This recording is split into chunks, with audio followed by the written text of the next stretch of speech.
एकजुटता है ना? भारतीय जनता पार्टी जो है वो दुनिया की सबसे बड़ी परिवार है, दुनिया की सबसे बड़ी पॉलिटिकल पार्टी है और हम एक परिवार हैं। आपको पता है चर्चा बहुत ज्यादा होती है, पर भारतीय जनता पार्टी का जो कार्यकर्ता है, भारतीय जनता पार्टी का जो नेता है, वो चर्चा में विश्वास नहीं करता, वो काम करने में विश्वास करता है। और हम सब एक साथ होकर नगरोटा कॉन्स्टिट्यूएंसी को जिस तरह से परचम भारतीय जनता पार्टी का श्रद्धेय माननीय श्री देवेंद्र सिंह राणा साहब ने परचम लहराया था, उसी तरह से हमने फिर से इकट्ठे होकर आगे बढ़ेंगे और पता चलेगा कि भारतीय जनता पार्टी ने जब सीट रिटेन करनी होती है तो किस तरीके से हम एक परिवार बनते हैं। देखिए, जब भी एक युवा मैदान में उतरता है तो बहुत ज़रूरी रहता है कि जो बड़े बुजुर्ग हैं वो उनको अपना आशीर्वाद दें, जो युवा हैं वो उनके साथ जुड़े। और हमें बहुत उम्मीद है कि जिस तरीके से भारतीय जनता पार्टी के नेतृत्व में हमें ये आशीर्वाद दिया गया है आगे बढ़ने का,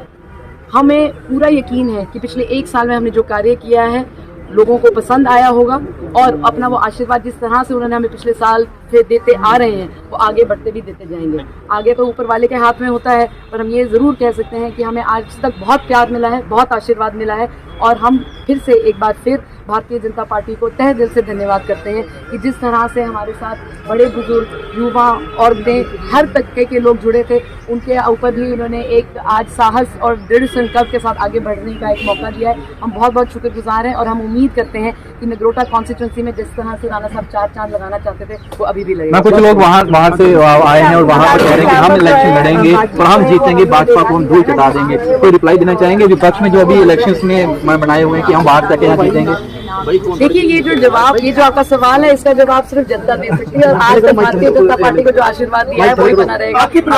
तो हमें ये लगता है कि श्रद्धेय माननीय प्रधानमंत्री श्री नरेंद्र मोदी जी के नेतृत्व में बहुत सारी ऐसी स्कीम्स हैं जिसमें हर तबके के इंसान के उत्थान के बारे में पहले ही सोचा गया है। जिस तरह से माननीय प्रधानमंत्री मोदी जी कहते हैं सबका साथ सबका विकास, हमें उम्मीद है कि जितनी भी सारी स्कीमें हैं उसको लागू करके नगरोटा कॉन्स्टिट्यूएंसी में एक पहल की जाए कि और लोगों का उत्थान हो सके। मैं आपको एक उदाहरण देती हूँ, जैसे प्रधानमंत्री मोदी जी का विकसित भारत रोजगार योजना है जो अभी हाल ही में ही अनाउंस की गई है, उसकी इम्प्लीमेंटेशन शुरू की गई है। मेरी कोशिश यही रहेगी और उम्मीद यही होगी कि ऐसी स्कीम्स को लाकर लागू कराकर कि जो नेतृत्व से प्रधानमंत्री मोदी जी ने एक सपना देखा है विकसित भारत का, उसको जमीनी तौर पर लेकर जाए। क्योंकि ये मुझे लगता है कि माननीय प्रधानमंत्री मोदी जी ने हमारे लिए बहुत आसान कर दिया है, उन्होंने हमें मार्गदर्शन भी दे दिया और बता दिया है कि लोगों को ये चीज़ें हैं और इस तरह से हम उनकी मदद आगे बढ़ाने का